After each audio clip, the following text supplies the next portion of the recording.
All right, let's have this conversation now. South Africa's fuel import infrastructure is nearing its limits due to storage capacity. The Strategic Fuel Fund says the loss of refining capacity also poses a security of supply risk to the country.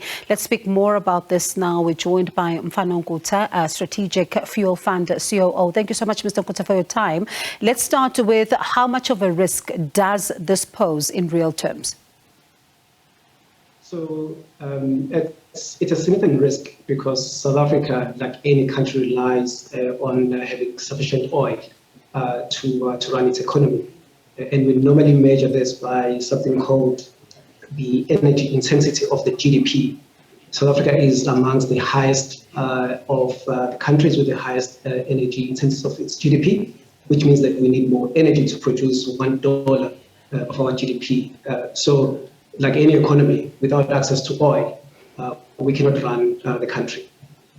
And of course, the lack of refining capacity also adding, to the woes that we may not have enough fuel to keep things running. What could this mean if we were to be hit by a crisis?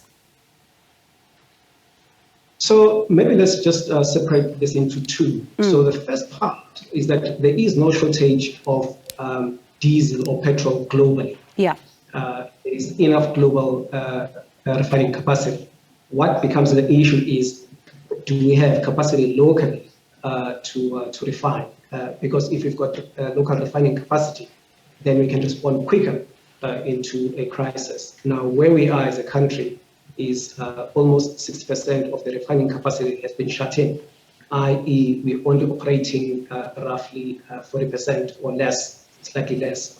Now, our capacity to respond to a crisis is curtailed because we just don't have that sufficient refining capacity that we used to have probably 3 years ago. And is this, of course, impacted by the closure of some of the refineries that we've seen? That's correct.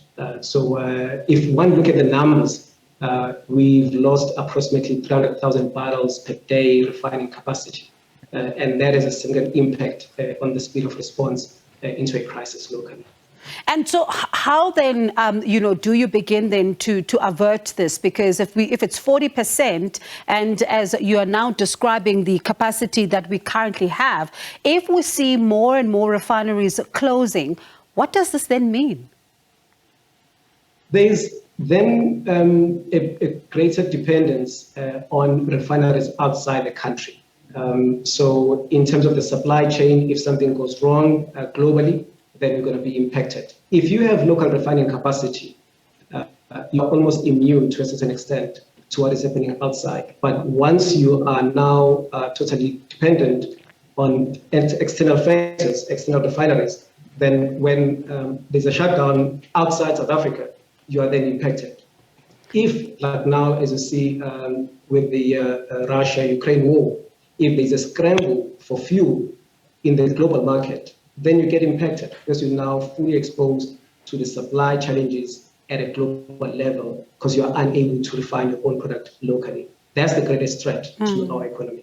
Especially because, I was going to get into that, that point around the geopolitical factors. But I was reading an article last year on something interesting, particularly in the Daily Maverick, looking at this whole, conversation around the shutting down of refineries. And I'm keen to hear your thoughts on this one. Rod Crompton writing that the closures of South Africa's small, old and inefficient refineries are economically painful in the short term, but they also offer the prospect of better outcomes if government treats this correctly, and also saying that this may improve energy security. Your take?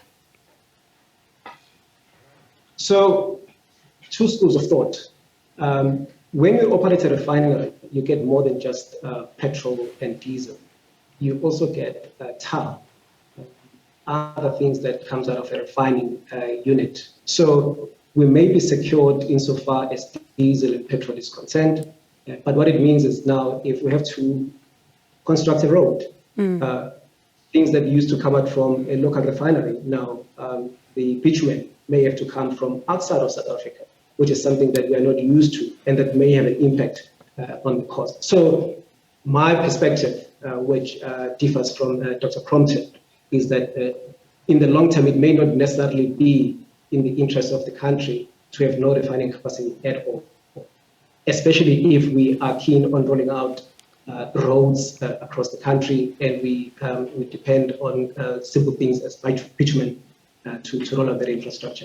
So could we then see these particular schools of thought, coexisting in order to try? Because, as you say, there's of course two sides here, and he's looking at it in one way, you're looking at it in another. So what happens there? Is there a middle ground?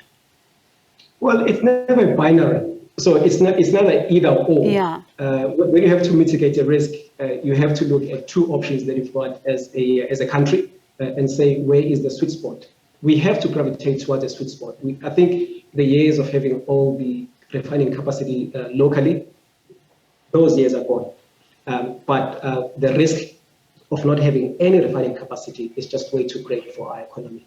As I said earlier on, if your energy intensity of your GDP is quite high, you need to be able to secure your energy locally. You don't want to be exposed, as other countries are finding in Europe now, that if your economy runs on the gas that comes from outside your country, when something happens in that region or that country, your economy gets impacted. And therefore, we as an economy, I would argue that we need to have some refining capacity, sure, but maybe we may not be able to have all the refining capacity that we require to meet our demand.